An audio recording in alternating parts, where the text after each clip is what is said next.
me lo pueden decir. ¿Sí? Entonces, la sesión pasada nos quedamos aquí, tipos de sujetos. Hablamos sobre cómo aparece el sujeto en las oraciones, explícito o implícito, cuando el sujeto es tácito, que fue mencionado con antelación, y cuando el sujeto es activo o pasivo de acuerdo a si realiza la acción o si recae la acción del verbo en él. Hasta aquí nos quedamos la sesión anterior. Vamos a continuar con tipos de oraciones. Bueno, las oraciones también se clasifican de diferente forma de acuerdo a las características estructurales que tienen, es decir, de cómo están estructuradas las oraciones, o también de acuerdo a la intención comunicativa, es decir, lo que se pretende transmitir o comunicar a través de la oración. Ahorita vamos a ver a qué se refiere. Bien, la primera clasificación que vamos a revisar es la de oraciones bimembres y oraciones unimembres. ¿Qué quiere decir? Bimembres, dos miembros, unimembres, un miembro. ¿Cuáles son los miembros de la oración? El sujeto y el predicado, como ya lo mencionamos en la sesión anterior.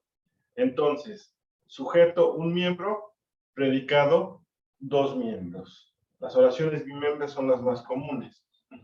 Ejemplo, María está en su casa. María es el sujeto y está en su casa sería el predicado. Ahí tenemos uno y dos miembros. Esa es una oración bimembre y son las más comunes.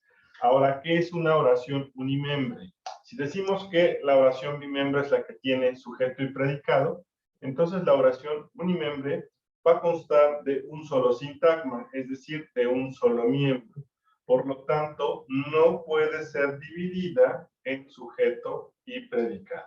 Cuando una oración no puede ser dividida en sujeto y predicado, entonces estamos ante una oración con un solo sintagma o con un solo miembro.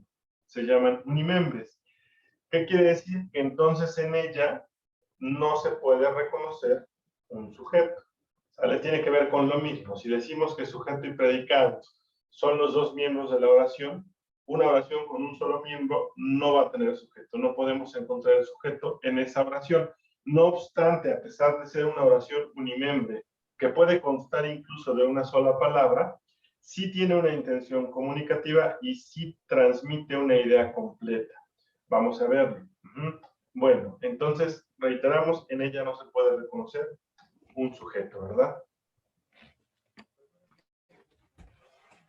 Vamos rápido.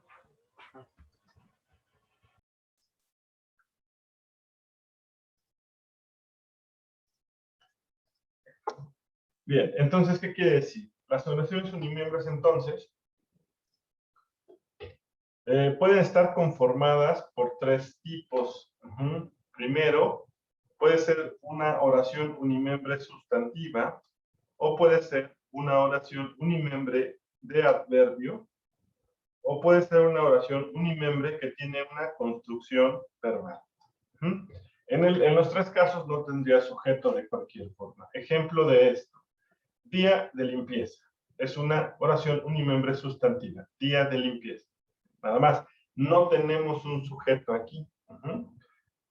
Siguiente ejemplo. Cuando se compone por un adverbio, y es cuando les comentaba que una sola palabra puede ser una oración. Y esta sola palabra, al ser una oración simple y unimembre, es capaz de transmitir una idea de cualquier forma. Nunca. Es una expresión. Nos dicen algo y contestamos nunca o jamás. Es una sola palabra, es una oración, es una expresión, es un adverbio, pero sí es capaz de transmitir una idea, ¿sí? Que ese es el punto. O la construcción verbal. Cuando hay una construcción verbal, ya conlleva un verbo, y en este caso, por ejemplo, se refiere a una cuestión de la naturaleza. Llueve mucho. Ninguno de los tres casos tienen sujeto, por lo tanto son oraciones unimembres, de un solo miembro. ¿Sale? La siguiente clasificación. Esto va a depender de la voz del verbo. Este es un tema muy peculiar en inglés y bastante difícil, creo, a veces, cuando el tema se llama voz pasiva en la materia de inglés. Pues aquí en el español también tenemos oraciones activas y oraciones pasivas. ¿De qué va a depender esto? en primera de su estructura y en segunda va a depender del sujeto y de la acción. ¿Qué quiere decir esto? Las oraciones activas se estructuran así: sujeto más acción más objeto. ¿Y qué intención comunicativa tiene una oración activa? Destaca el sujeto en la oración, es decir, va a sobresalir el sujeto en la oración. A eso se le conoce como oraciones activas, porque el sujeto es el activo dentro de la acción de la oración.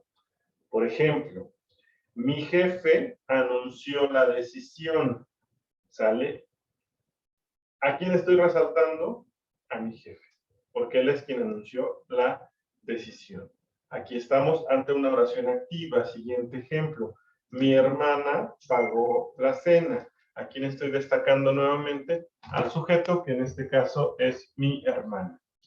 ¿Cuál es la diferencia con las oraciones pasivas? Bueno, desde la estructura, la oración pasiva se estructura así: objeto más, o sea, es decir, ya no va primero el sujeto, sino que primero va el objeto. Objeto más acción más por más sujeto. Quiere decir que al sujeto lo estamos dejando hasta el final y al objeto al principio. Se invirtieron los papeles. Entonces, un ejemplo de esto, bueno, aquí al revés, lo que estamos destacando es el objeto, ya no el sujeto. Se va a destacar al objeto de la acción. Así como en el ejemplo anterior destacamos al jefe y a la hermana en la oración, aquí lo vamos a invertir.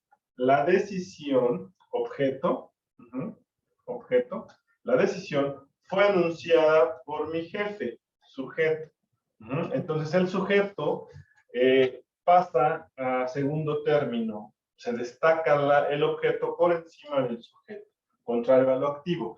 Entonces cuando el sujeto es el activo, se consideran oraciones activas, y cuando el sujeto pasa a segundo término, decimos que estamos ante un sujeto pasivo, por lo tanto, son oraciones pasivas. Segundo ejemplo es el mismo que utilizamos con antelación. La cena, nuevamente, la cena es el objeto, fue pagado por mi hermana. Recuerden que mi hermana era el sujeto en nuestro ejemplo. Entonces, aquí también mi hermana pasa a ser un sujeto pasivo y la oración es una oración pasiva.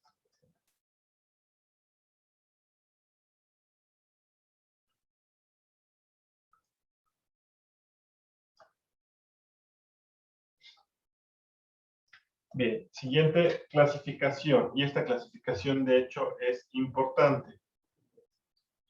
Esta clasificación es de acuerdo o según a la intención del hablante. El hablante o el escribiente, como lo quieran ver, si nos referimos a oraciones habladas o escritas, ¿verdad? Pero así se conoce como la intención del hablante. ¿Qué quiere decir la intención del hablante? ¿Qué quiero comunicar? Aquí hablamos de la intención comunicativa. Es decir, cuando yo quiero comunicar determinada cosa, determinada situación o determinado contexto, entonces, de acuerdo a esa intención de comunicar, se van a clasificar en la siguiente forma. Primero, oraciones dubitativas. Dubitativas de duda. Quiere decir que las oraciones dubitativas van a expresar alguna duda. Es decir, cuando tú quieres expresar una duda, utilizas las oraciones dubitativas. Me parece que el que llamó era Juan. Me parece, por lo tanto, hay una duda. Un tal vez, un quizá, un creo que, me parece que el que llamó era Juan. Oraciones dubitativas, dudas. Las siguientes son las oraciones exclamativas. ¿Para qué nos sirven las oraciones exclamativas? Y normalmente se utilizan los signos de exclamación. Nos van a ayudar a reflejar emociones. ¿Qué emociones? Cualquier tipo de emoción, como por ejemplo puede ser enojo, sorpresa o alegría. Se utilizan los signos de exclamación o de admiración. Aquí de hecho me faltó un error de dedo, una disculpa, pero aquí lo pintamos. Sale. No lo puedo creer, saqué 10 en el examen. ¿Qué estamos expresando o reflejando? Un tema de sorpresa. No lo puedo creer, saqué 10 en el examen, es decir, estoy sorprendido. no pensé que me fuera a ir tan bien, ¿no? Entonces, lo que estamos expresando es sorpresa y es una oración exclamativa. Importante usar signos de exclamación o signos de admiración, que es como se conoce.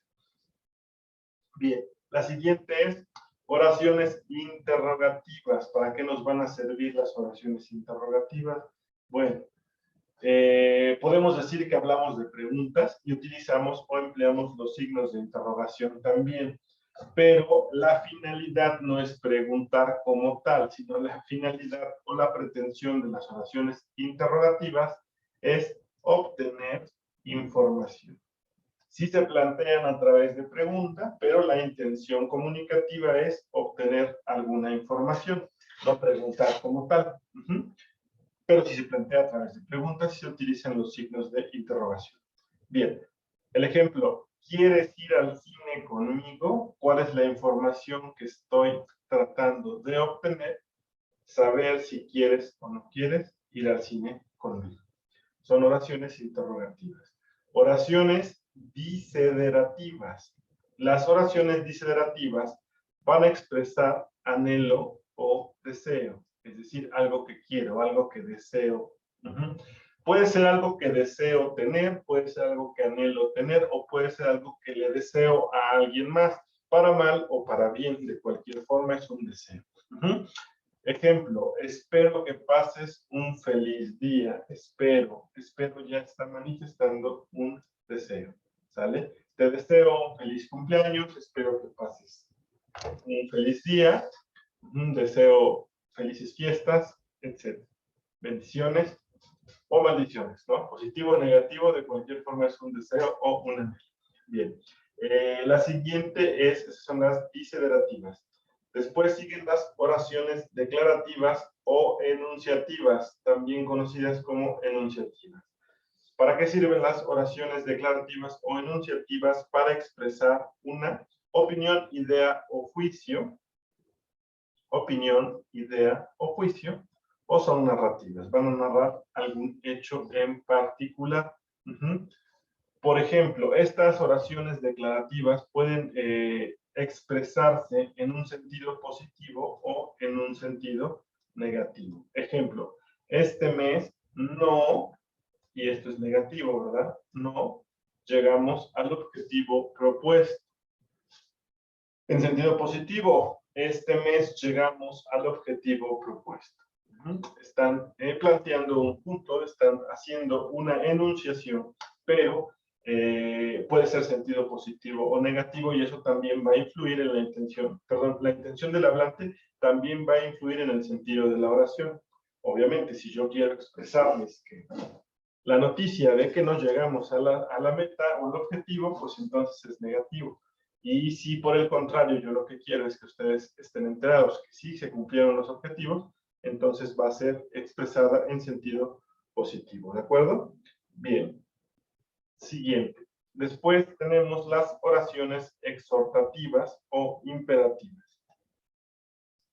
Son más conocidas como imperativas, pero se llaman exhortativas o imperativas. ¿Por qué? Porque imperativo suena como algo obligado.